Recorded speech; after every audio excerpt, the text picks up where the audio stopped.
الحمد لله حمداً كثيراً طيباً مباركاً فيه. اللهم لك الحمد كما ينبغي لجلال وجهك وعظيم سلطانك. اللهم أنت أحق من ذكر وأحق من عبد وأنصر من ابتغي وأرأف من ملك وأجود من سئل وأوسع من أعطى. أنت الملك لا شريك لك والفرد لا ند لك. كل شيء هالك إلا وجهك، لن تطاع إلا بإذنك ولن تعصى إلا بعلمك. تطاع فتشكر وتعصى فتغفر. أقرب شهيد وأدنى حفيظ، حلت دون النفوس وأخذت بالنواصي وكتبت الآثار ونسخت الآجال. القلوب لك مفضية والسر عندك علانية. الحلال ما أحللت والحرام ما حرمت، والدين ما شرعت والأمر ما قضيت، والخلق خلقك والعبد عبدك، وأنت الله الرؤوف الرحيم. وأشهد أن لا إله إلا الله وحده لا شريك له، وأشهد أن محمداً عبده ورسوله. أدى الأمانة وبلغ الرسالة ونصح الأمة وكشف الله به الغمة، وجاهد في الله حق جهاده حتى أتاه اليقين. اللهم صل على سيدنا محمد النبي وعلى أزواجه أمهات المؤمنين وعلى ذريته وأهل بيته، كما صليت على آل سيدنا إبراهيم في العالمين إنك حميد مجيد. اللهم عرفنا بحقه ورتبته، واجمعنا به ومتعنا برؤيته، واجعلنا من أتباعه وأنصاره وحزبه وإخوانه.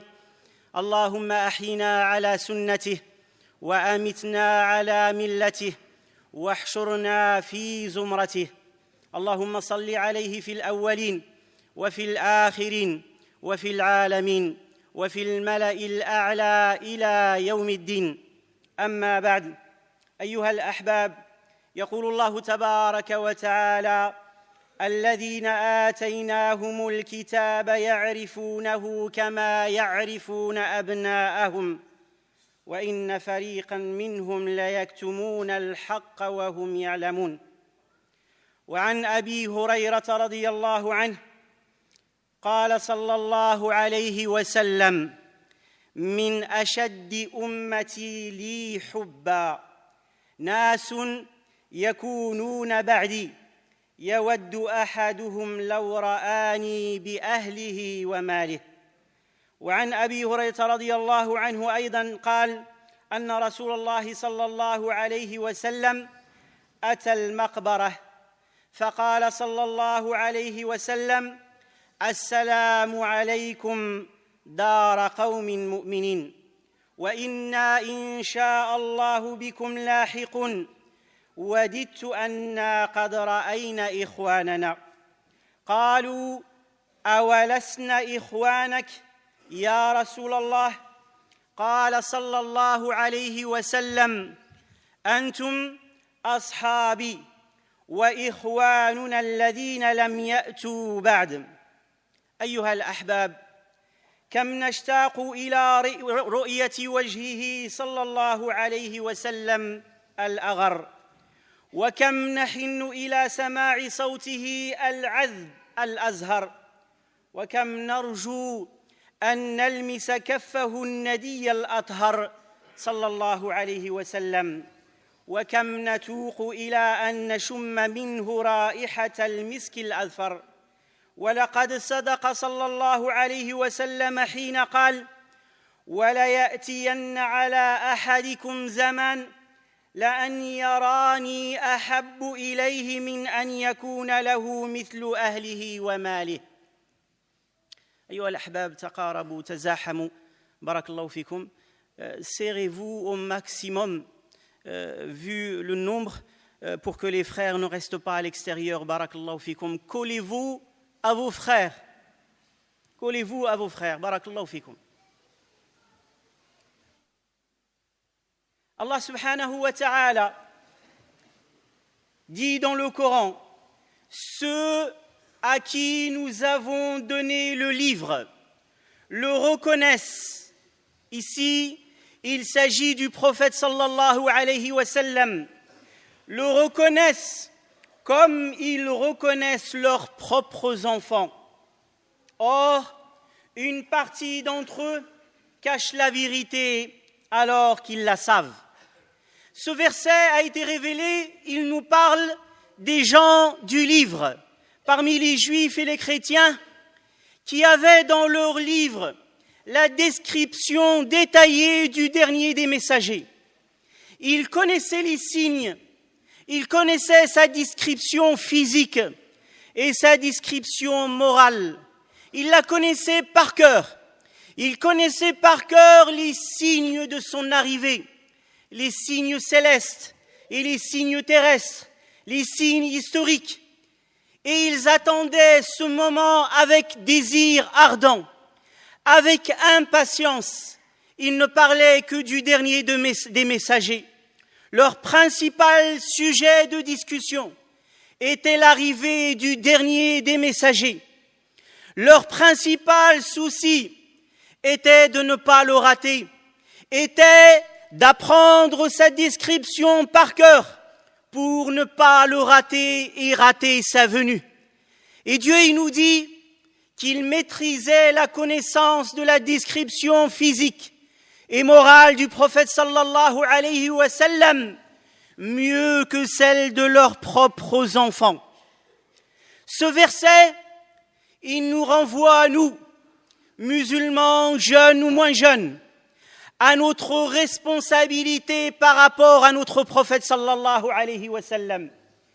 Quelle est notre connaissance de la description physique et morale de notre prophète sallallahu alayhi wa sallam? Est-ce que nous le connaissons mieux que nos propres enfants? Est-ce que si nous devions décrire le prophète sallallahu alayhi wa sallam, automatiquement l'image du prophète sallallahu alayhi wa sallam apparaît dans notre cœur et dans notre esprit parce que nous le connaissons et on serait à même de le décrire mieux que décrire nos propres enfants? Est-ce que nous connaissons la vie et les paroles du prophète sallallahu alayhi wa sallam comme on connaîtrait d'autres sujets qui prennent tant d'importance dans notre vie?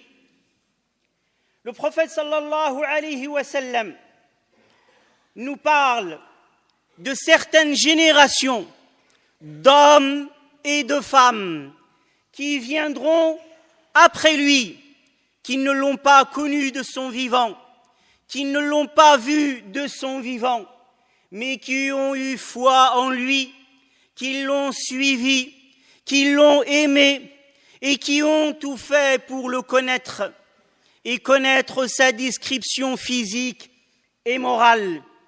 Parce que comment suivre quelqu'un qu'on ne connaît pas? Comment aimer quelqu'un qu'on ne connaît pas? Alors que pour nous musulmans, c'est un devoir que d'aimer le prophète sallallahu alayhi wa sallam et de le suivre. Qul ati'u Allah wa ati'u ar-rasul.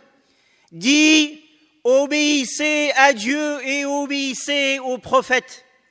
Qul in kuntum tuhibbuna Allah fattabi'uni. Dis, si vous prétendez aimer Dieu, alors suivez-moi. Comment suivre quelqu'un qu'on ne connaît pas, ni physiquement, ni moralement? Comment aimer quelqu'un dont on ignore tout? Le prophète sallallahu alayhi wa sallam nous parle d'hommes et de femmes qui ne l'ont pas vu de son vivant, qui ne l'ont pas connu de son vivant. Mais ce sont des gens qui ont un amour tel pour le prophète sallallahu alayhi wa sallam qu'ils seraient prêts à sacrifier toutes les richesses du monde et tous les biens et toute forme de bonheur juste pour une vision du prophète sallallahu alayhi wa sallam, juste pour le voir sallallahu alayhi wa sallam.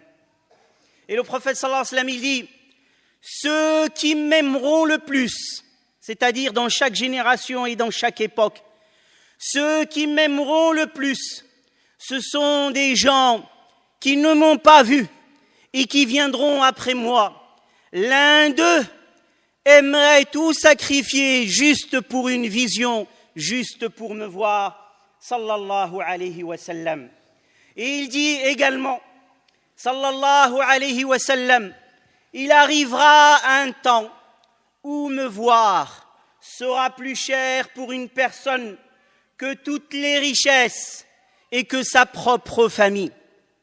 Aujourd'hui, la question qui se pose à nous, c'est notre lien avec notre prophète sallallahu alayhi wa sallam. Quel est notre lien? Quelle est notre part de connaissance du prophète alayhi as-salatu was-salam? Quels sont les sacrifices et les efforts que nous faisons pour nous rapprocher de Dieu par l'amour, la connaissance du prophète sallallahu alayhi wa sallam? يقول ابن القيم رحمه الله: لا سبيل إلى السعادة والفلاح لا في الدنيا ولا في الآخرة إلا على أيدي الرسل، فالضرورة إليهم أعظم من ضرورة البدن إلى روحه، فضرورة العبد وحاجته إلى الرسل فوقها بكثير. وما ظنك بمن إذا غاب عنك هديه وما جاء به طرفة عين فسد قلبك، وصار كالحوت إذا فارق الماء ووضع في المقلاة. فحال العبد عند مفارقة قلبه لما جاء به الرسل والرسول صلى الله عليه وسلم كهذه الحال بل أعظم. فحال العبد عند مفارقة قلبه لما جاء به الرسل كهذه الحال بل أعظم أيها الأحباب. ولكن لا يحس بهذا إلا قلب حي، وما لجرح بميت إيلام. وإذا كانت سعادة العبد في الدارين معلقة بهدي النبي صلى الله عليه وسلم، فيجب على كل من نصح نفسه وأحب نجاتها وسعادتها أن يعرف من هديه وسيرته وشأنه ما يخرج به عن الجاهلين به ويدخل به في عداد أتباعه وشيعته وحزبه وإخوانه. والناس في هذا أيها الأحباب بين مستقل ومستكثر ومحروم، والفضل بيد الله عز وجل يؤتيه من يشاء والله ذو الفضل العظيم. Ibn al-Qayyim rahimahullah, il nous dit: il n'y a pas de voie possible vers le bonheur terrestre comme vers le bonheur de la vie dernière sans passer par le suivi et la connaissance des prophètes et principalement du prophète sallallahu alayhi wa sallam. Le besoin de l'humanité de connaître le prophète sallallahu alayhi wa sallam, s'il y avait une comparaison à faire, c'est comme le besoin pour le poisson de l'eau. Comme le poisson, s'il est sorti de l'eau, il meurt. Eh bien, le croyant, s'il ignore son prophète, s'il ne connaît pas son prophète, s'il ne peut pas aimer le prophète sallallahu alayhi wa sallam comme il se doit parce qu'il l'ignore, comment est-ce qu'il peut avoir une vie dans cette vie-bas et dans la vie dernière? Et il dit, celui qui peut ressentir cela, c'est celui qui a un cœur qui est vivant. C'est celui qui a un cœur vivant. Et il dit, celui qui veut vraiment le bien pour lui-même et ses proches, qu'il se donne les moyens d'avoir un lien et une connaissance spirituelle du prophète alayhi salatu wassalam. Et il dit, dans ce domaine, les gens sont de plusieurs catégories. Il y a ceux qui ont une connaissance approfondie du prophète alayhi salatu wassalam. Et il y a ceux qui ont une ignorance totale du prophète sallallahu alayhi wa sallam. Et il y a ceux qui sont entre les deux. Et il dit, Allah subhanahu wa ta'ala comble qui il veut, sans limite. Il donne à qui il veut, sans limite. On demande à Allah subhanahu wa ta'ala que le prophète sallallahu alayhi wa sallam soit la personne, soit l'être le plus cher dans notre cœur, le plus important dans notre vie, celui que l'on connaît le plus spirituellement et moralement, celui qu'on suit le plus, alayhi salatu wassalam.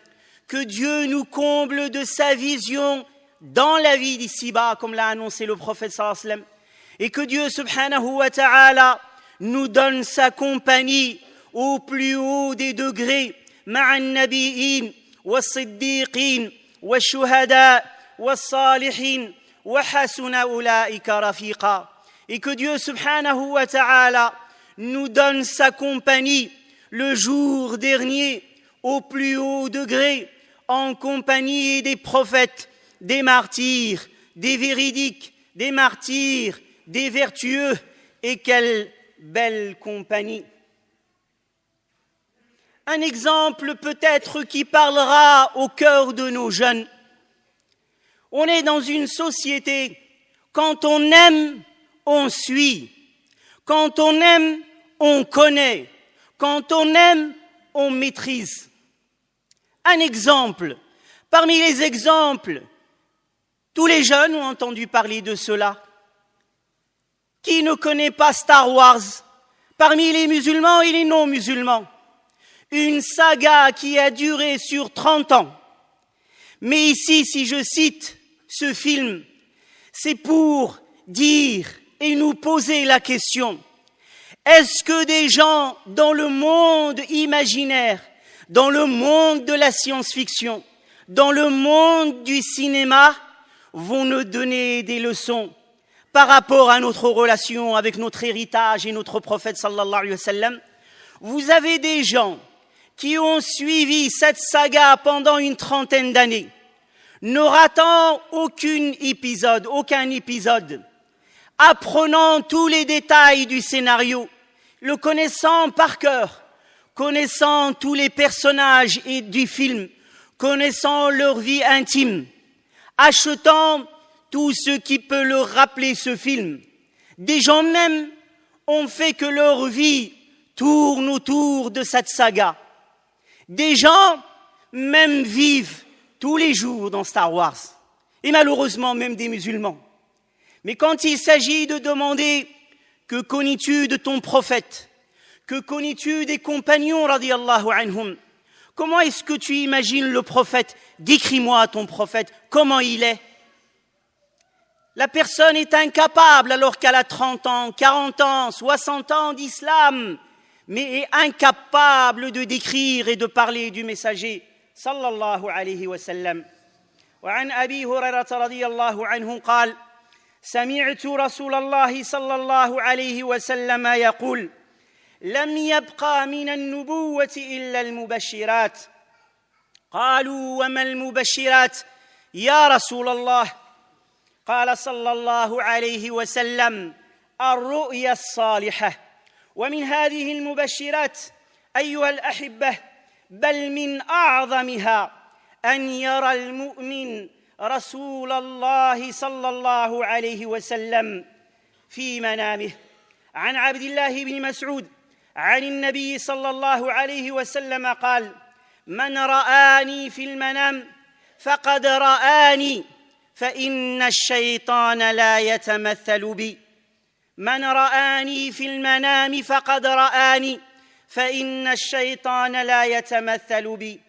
وكان خالد بن معدان لا يأوي إلى فراشه إلا وهو يذكر من شوقه إلى رسول الله صلى الله عليه وسلم وإلى أصحابه ويسميهم ويقول هم أصلي وفصلي هم أصلي وفصلي وإليهم يحن قلبي طال شوقي إليهم فاشعل ربي قبضي إليك حتى يغلبه النوم وهو في بعض ذلك. ويروى عن أبي أيوب أنه رحمه الله قال: قلما ليلة إلا ورأيت فيها النبي صلى الله عليه وسلم. وروى أبو نعيم عن المثنى بن سعيد قال: سمعت مالكا يقول: ما بت ليلة إلا رأيت فيها رسول الله صلى الله عليه وسلم. ويقول ابن القيم رحمه الله: وأصدق الناس رؤية أصدقهم حديثة، وهي عند اقتراب الزمان لا تكاد تخطئ، كما قال النبي صلى الله عليه وسلم: وذلك لبعد العهد بالنبوة وآثارها، فيتعود المؤمنون بالرؤيا، وأما في زمن قوة نور النبوة ففي ظهور نورها وقوته ما يغني عن الرؤيا. وأصدق الرؤيا أيها الأحباب رؤيا الأسحار، فإنه وقت النزول الإلهي واقتراب الرحمة والمغفرة وسكون الشياطين. ومن أراد أن تصدق رؤياه فليتحرى الصدق وأكل الحلال والمحافظة على الأمر والنهي، ولينم على طهارة كاملة مستقبل القبلة على ذكر الله، ويذكر الله عز وجل حتى تغلبه عيناه، فإن رؤياه لا تكاد تكذب البتة.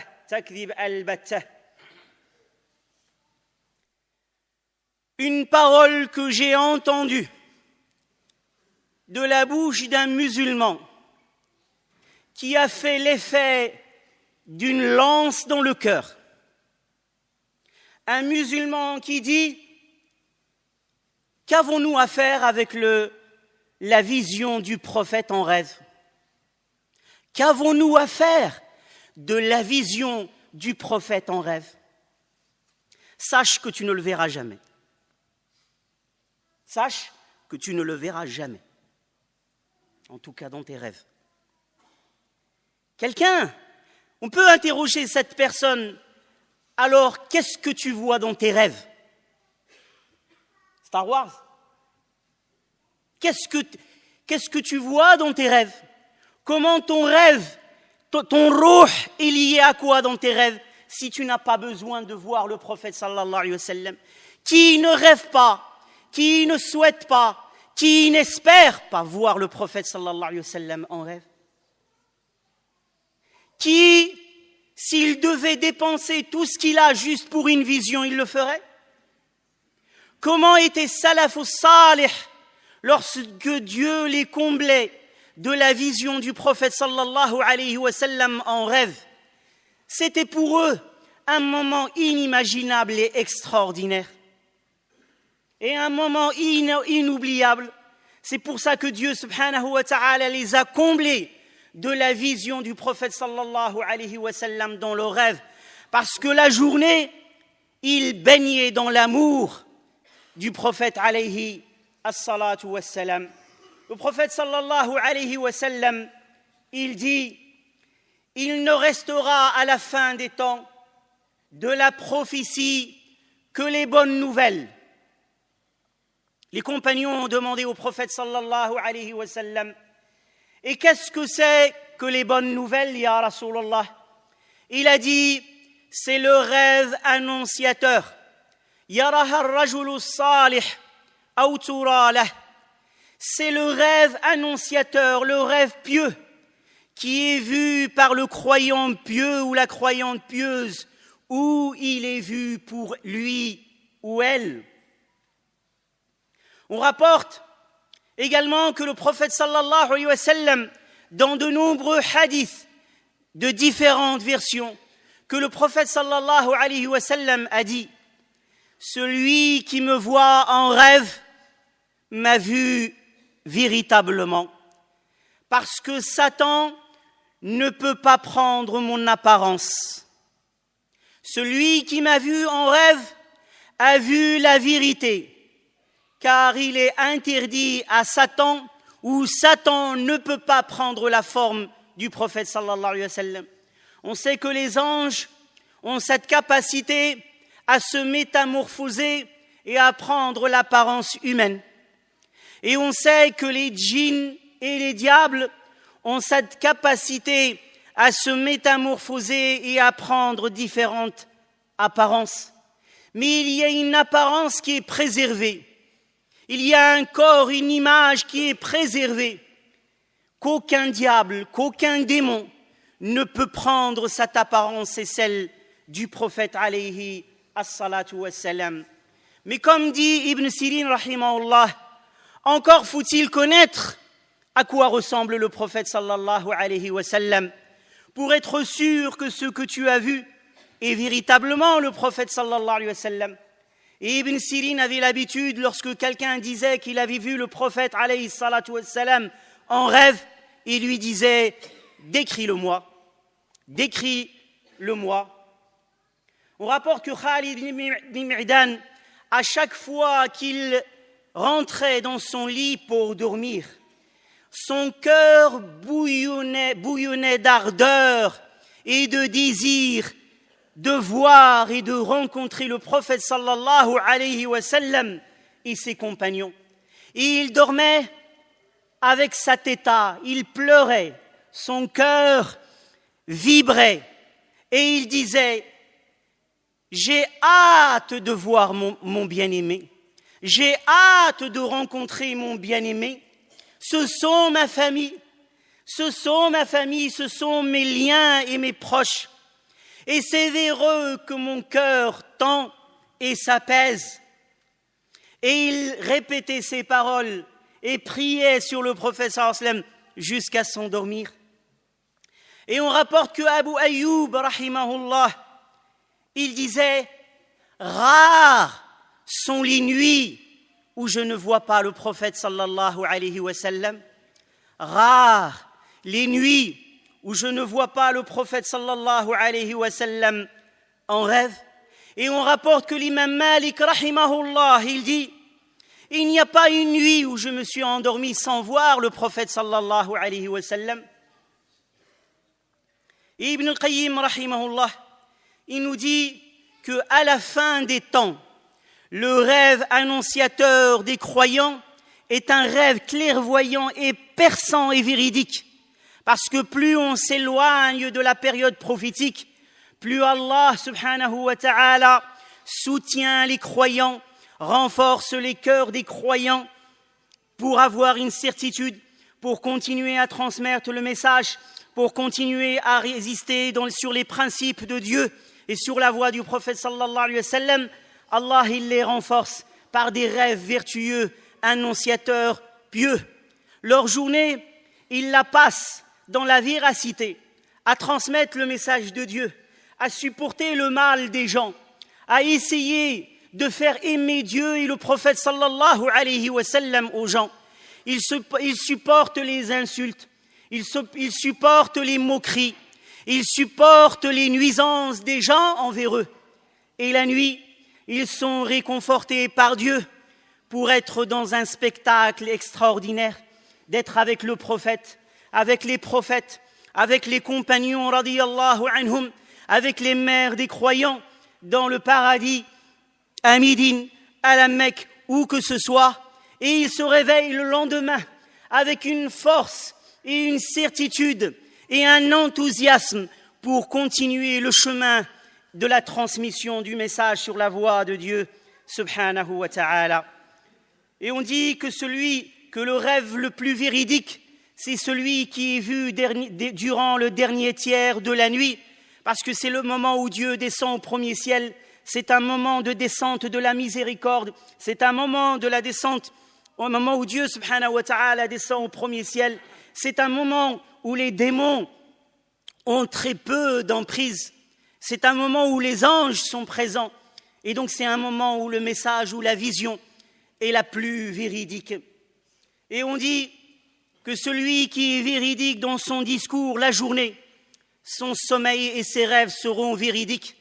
Et celui qui veut que son rêve soit véridique et qu'il soit comblé de la vision prophétique, qu'il consomme al-halal, qu'il prononce al-halal, qu'il préserve ses sens de l'haram et qu'il invoque et évoque Dieu abondamment et qu'il prie sur le prophète sallallahu alayhi wa sallam.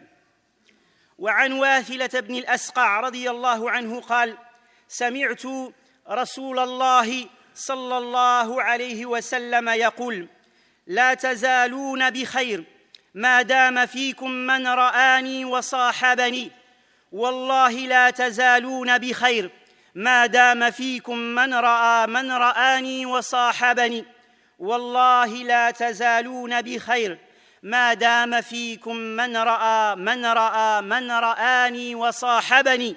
وعن سعيد الجريري قال سمعت أبا الطفيل رضي الله عنه يقول رأيت النبي صلى الله عليه وسلم وما بقي على وجه الأرض أحد رآه غيري قلت صفه لي قال كان صلى الله عليه وسلم أبيض مليحا مقصدا. Wathil ibn al-Asqa radiyallahu anhu, ce compagnon du prophète sallallahu alayhi wa sallam, il dit que le prophète sallallahu alayhi wa sallam a dit vous serez dans le bien tant qu'il y a parmi vous des gens qui m'ont vu et qui ont eu ma compagnie. Vous serez dans le bien tant qu'il y a des gens parmi vous qui ont vu ceux qui m'ont vu et ceux qui ont eu la compagnie de ceux qui ont eu ma compagnie. Vous serez dans le bien tant qu'il y a parmi vous des gens qui ont vu ceux qui ont vu ceux qui m'ont vu et qui ont eu ma compagnie. Ici, dans ce hadith, le prophète sallallahu alayhi wa sallam nous apprend que la vision du prophète sallallahu alayhi wa sallam n'est jamais coupée si on s'inscrit dans l'éducation par la bonne compagnie. Si on prend son islam, l'éducation et la connaissance d'un savant, qui l'a pris d'un savant, qui l'a pris jusqu'à remonter au prophète sallallahu alayhi wa sallam. Parce que ici, la connaissance, l'éducation spirituelle, mais également la vision. Ce savant que tu vois, il a vu, celui qui a vu le prophète alayhi salatu wassalam. Abu Tufayl, le dernier compagnon du prophète vivant sur terre, il dit j'ai vu le prophète sallallahu alayhi wa sallam alors qu'il n'y avait plus personne sur terre qui l'avait vu de son vivant. C'est le dernier compagnon à mourir. Il est resté un moment sur terre, il était le seul qui avait vu directement le prophète sallallahu alayhi wa sallam. أقول قولي هذا وأستغفر الله لي ولكم فاستغفروه إنه هو الغفور الرحيم.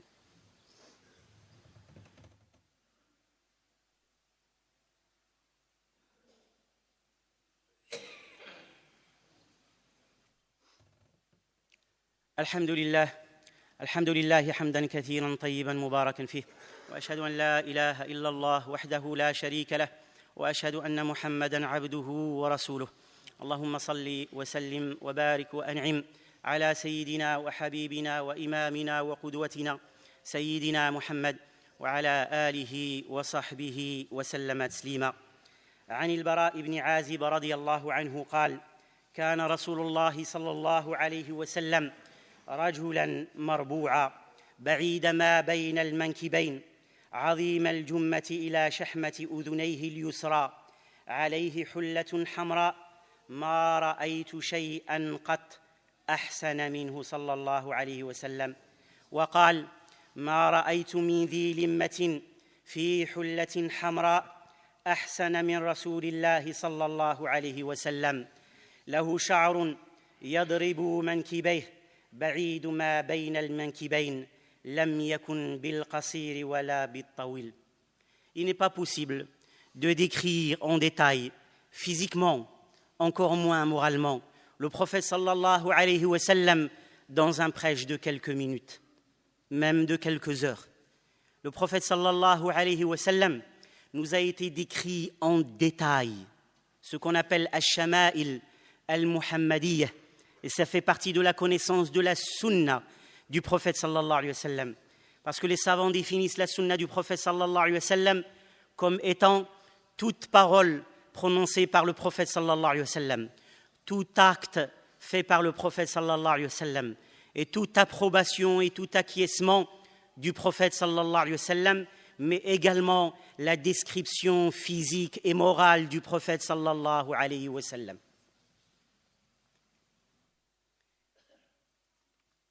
Al-Bara ibn Azib, un des compagnons du prophète sallallahu alayhi wa sallam, décrit le prophète sallallahu alayhi wa sallam, il dit: le messager de Dieu sallallahu alayhi wa sallam était de taille moyenne, ses épaules étaient larges, sa chevelure abondante, elle lui arrivait sous la nuque et jusqu'au lobe des oreilles.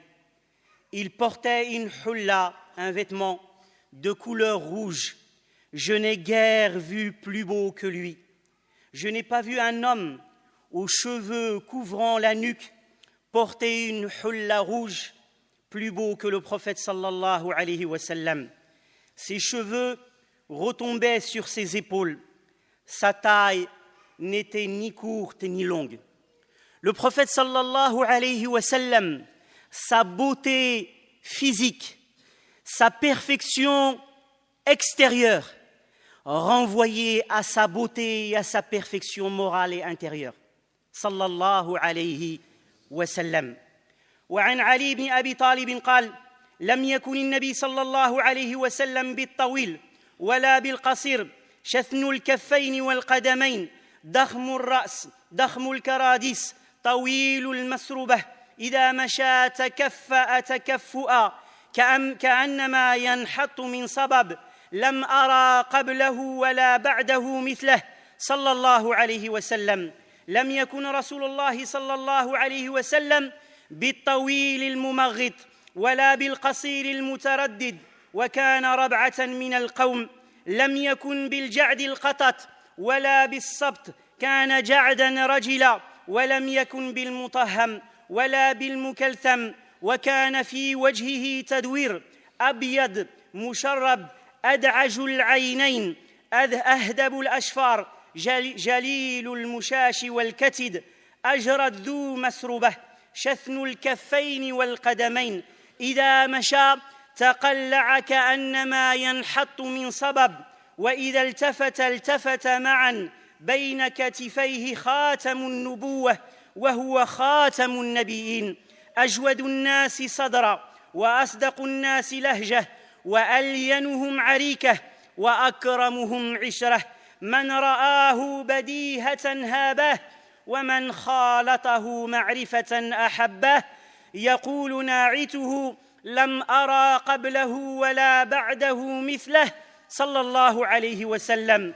L'imam Ali ibn Abi Talib radiyallahu anhu décrit le prophète sallallahu alayhi wa sallam, il dit: le messager de Dieu sallallahu alayhi wa sallam n'était ni extrêmement grand ni petit, sa taille était moyenne parmi les gens, ses cheveux n'étaient ni crépus ni raides, mais ondulés, son visage n'était ni plein ni rond, mais quelque peu arrondi, avec une blancheur mêlée de couleurs.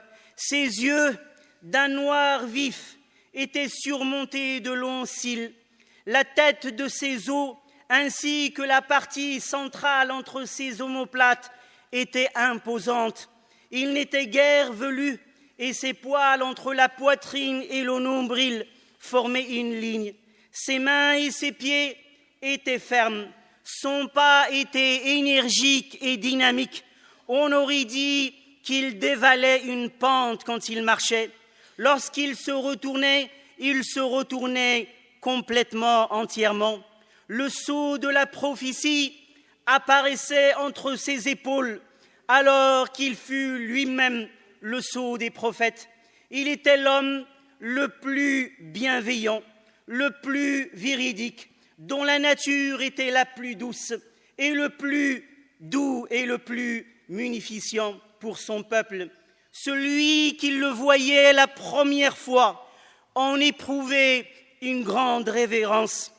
Qui le fréquentait par connaissance l'aimait sallallahu alayhi wa sallam, et quiconque l'a décrit a dit « Je n'ai vu guère semblable à lui, ni avant ni après ».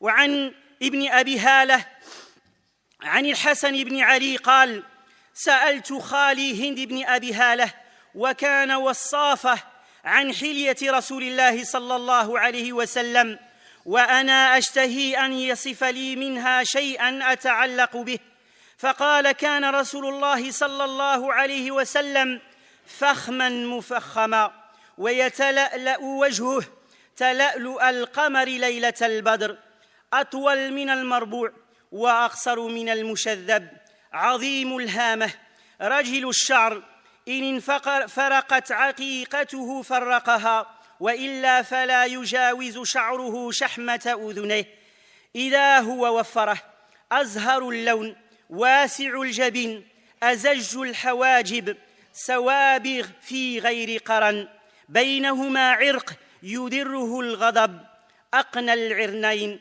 له نور يعلوه يحسبه من لم يتأمله أشم كث اللحية سهل الخدين ضليع الفم مفلج الأسنان دقيق المسربة كأن عنقه جيد دمية في صفاء الفضة معتدل الخلق باد متماسك سواء البطن والصدر عريض الصدر بعيد ما بين المنكبين ضخم الكرادس أنور المتجرد موصول ما بين اللبة والسرة بشعر يجري كالخط عاري الثديين والبطن مما سوى ذلك أشعر الذراعين والمنكبين وأعالي الصدر طويل الزندين رحب الراحة شثن الكفين والقدمين سائل الأطراف أو قال شائل الأطراف خمصان الأخمصين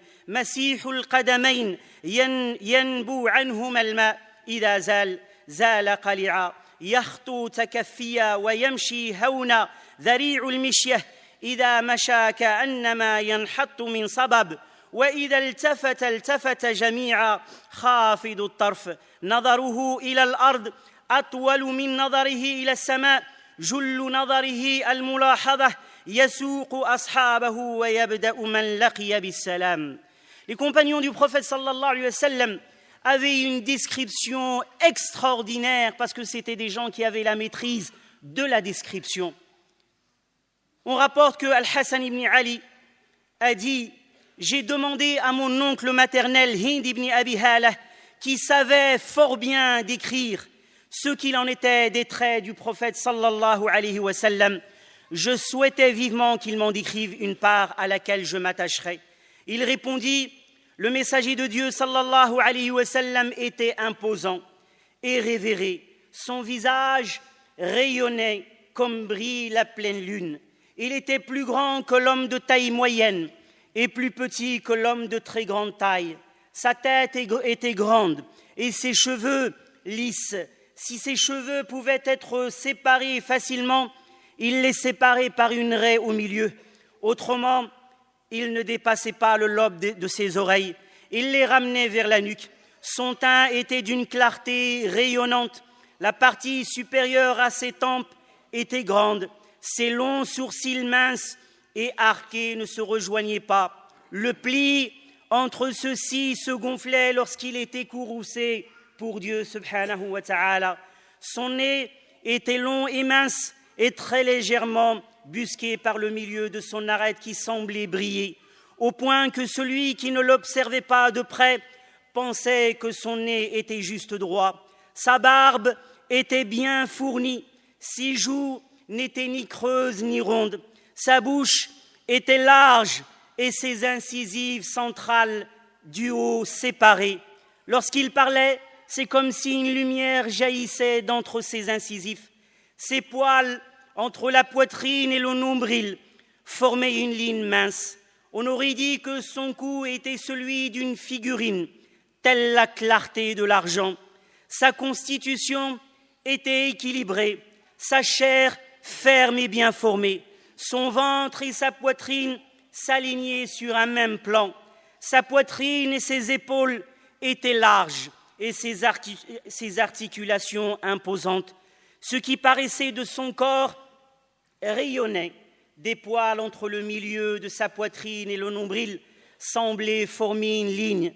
Sa poitrine et son ventre étaient dépourvus, alors que des poils couvraient ses avant-bras, ses épaules et le haut de sa poitrine également. Ses avant-bras étaient longs et ses paumes bien grandes. Ses mains et ses pieds étaient fermes et ses doigts déployés. Sa voûte plantaire était bien courbée et la plate de ses pieds bien lisse, au point que l'eau s'en écoulait facilement. Son pas et sa démarche étaient énergiques et dynamiques. Lorsqu'il se retournait entièrement. Il baissait son regard, qui regardait le plus souvent la terre que le ciel. Il regardait le plus souvent du côté de l'angle externe de l'œil. Il marchait derrière ses compagnons et commençait le premier à saluer ceux qu'il rencontrait. Sallallahu alayhi wa sallam. أقول قولي هذا وأستغفر الله لي ولكم فاستغفروه إنه هو الغفور الرحيم. اللهم اهدنا فيمن هديت وتولنا فيمن توليت وبارك لنا فيما رزقت وأعطيت. حبب إلينا الإيمان وزينه في قلوبنا وكره إلينا الكفر والفسوق والعصيان واجعلنا من الراشدين. اللهم عرفنا بسيدنا محمد صلى الله عليه وسلم. اللهم ارزقنا معرفته، اللهم ارزقنا حبه، اللهم ارزقنا اتباعه، اللهم ارزقنا نصرته برحمتك يا أرحم الراحمين. اللهم احينا على سنته وأمتنا على ملته واحشرنا في زمرته برحمتك يا أرحم الراحمين. اللهم ردنا إلى دينك ردا جميلا، ألف بين قلوبنا، أصلح ذات بيننا، أرنا الحق حقا وارزقنا اتباعه وأرنا الباطل باطلا وارزقنا اجتنابه. اللهم كن لهذه الأمة وليا ونصيرا. اللهم وحد صفها واجمع شملها واجعلها على قلب رجل واحد. اللهم انصر من نصر الدين، اللهم انصر الإسلام والمسلمين. اللهم اهدنا فيمن هديت وتولنا فيمن توليت وبارك لنا فيما رزقت وأعطيت برحمتك يا أرحم الراحمين. إن الله وملائكته يصلون على النبي يا أيها الذين آمنوا صلوا عليه وسلموا تسليما. اللهم صل على سيدنا محمد النبي وعلى أزواجه أمهات المؤمنين وعلى ذريته وأهل بيته كما صليت على آل سيدنا إبراهيم في العالمين إنك حميد مجيد. اللهم ارحمنا وارحم والدينا وارحم من علمنا وارحم من سبقنا بالإيمان ولا تجعل في قلوبنا غلا للذين آمنوا. اللهم اشف مرضانا وارحم موتانا، اللهم اشف مرضانا وارحم موتانا برحمتك يا أرحم الراحمين. ولا حول ولا قوة إلا بالله العلي العظيم. وآخر دعوانا أن الحمد لله رب العالمين.